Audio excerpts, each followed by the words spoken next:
I want to talk about this KSOO case.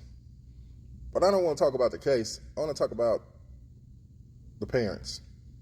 Not his parents particularly, but all of you parents with people in that street life. Because it's funny how y'all always go to court and y'all be like, I want justice for my son or my daughter. And your son and daughter's in the streets.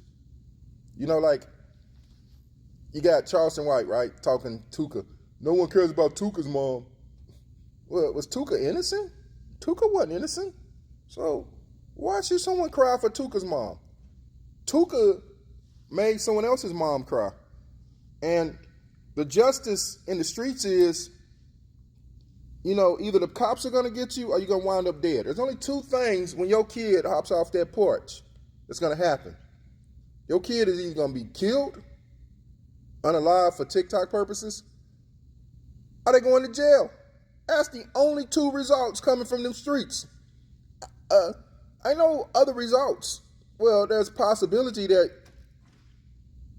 your child might be paralyzed. That's a possibility. Which is worse than going to prison and being unalived. But ain't nothing good coming out of them streets. So when your kid hops off that porch, don't go to court hollering you want justice. Because when the news gets around that something happened to your kid, there's a family celebrating. Because there's a family that was waiting all this time to get justice for what your kid did.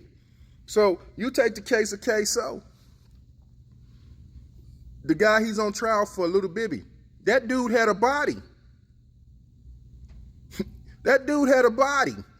So KSOO, he ain't no serial killer.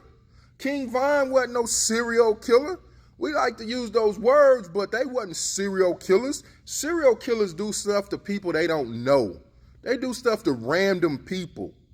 This wasn't random. The bodies that King Von had, those weren't random bodies. The bodies that KSOO have, those are not random bodies.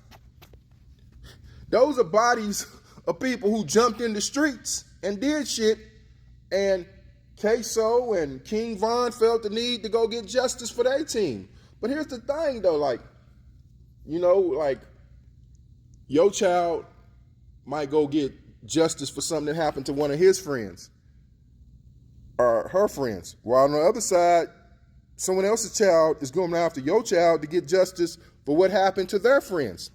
It's a vicious cycle here, but there are no victims in the streets.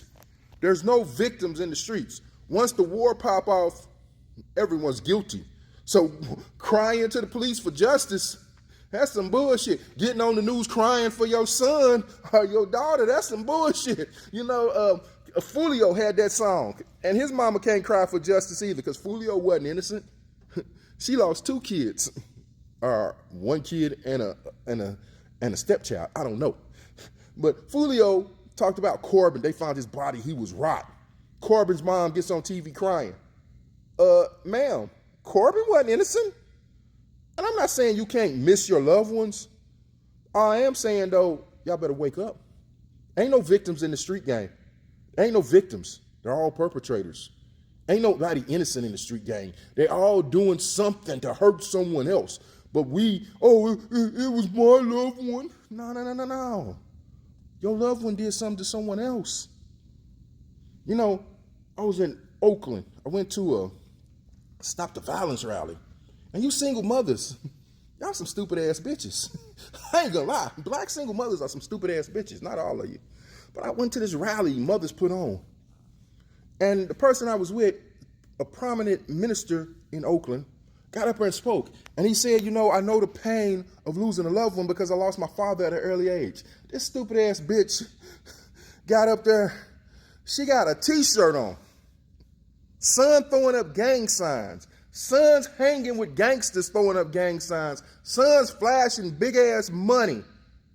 Gonna say, you don't know the pain it is to lose a son. Bitch, you had all the warning signs. Every warning sign there was that your son was going to prison or your son was going to end up dead. You should have went and got some life insurance. You shouldn't even be crying right now. You should be enjoying the good life, $1 million richer. That's what I would do. If I ever found out my son or my daughter joined the street life, I'm going to do everything I can to talk them out of it. Once they say, fuck that, I'm going to do what I got to do because I'm grown, do that. Even if they wasn't grown, do that. I'm calling up Allstate. Hey, let me get $1 million worth of life insurance. Oh, it's going to be, no, don't even worry about that. I got that. Don't worry about that. It's a good investment because I know it's about to pay off. Talking about I'm going to come in the courtroom because I know what happens in the street gang. And most of y'all do because most of y'all ratchet asses was in the street. I worked at juvenile hall.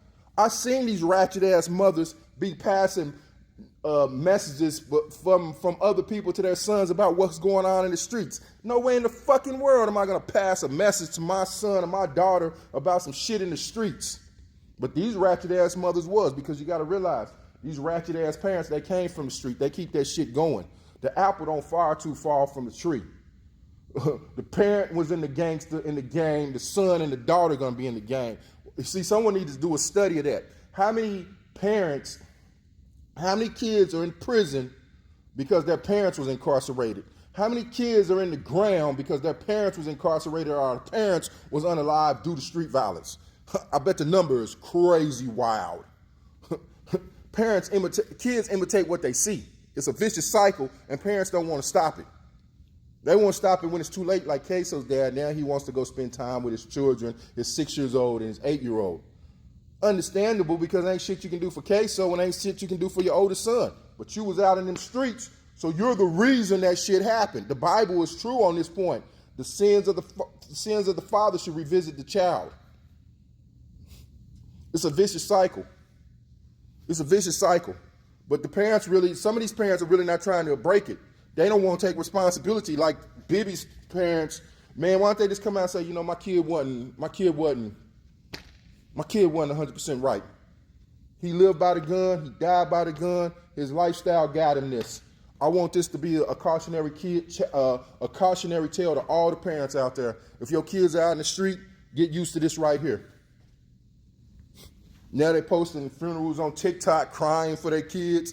You knew that shit was gonna happen. This ain't rocket science. This ain't rocket science. This is basic math.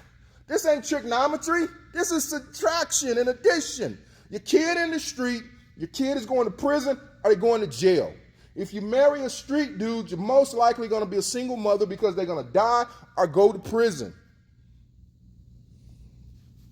If you keep that bullshit around your kid is going to be in it. So all you old ass heads running around here talking about y'all Crips, your Bloods, your GDs, your Viceroys, or whatever fucked up gang you part of, don't get surprised when your lineage becomes a part of that. Don't get surprised when your grandson is walking in the penitentiary for the rest of his fucking life because you brung that bullshit around him. Yeah, I'm putting this shit at the parents' doors. Stop putting this shit on society and the white man. We know who it is. If you parents are not willing to risk your life to save your child, shut the fuck up. Stop asking me to. Okay? Shut the fuck up and stop asking me to. Your kids are not innocent. And when someone kind of steps up and says, look, man, we got to stop this bullshit. Back to that rally in Oakland. And it's so sad when you go to these Mothers Against Violence rallies. There could be 5 mothers on the stage. Mother number 1, her child was unalived by mother number 2's. Mother number 2's child was unalived by mother number 3's child. Mother number 3's child was unalived by mother number 4's child. Mother number 4's child was unalived by mother number 5's child.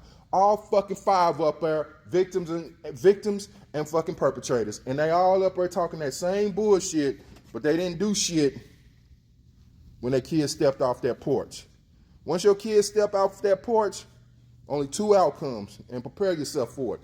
Either they going to prison for the rest of their life, or they going to the grave.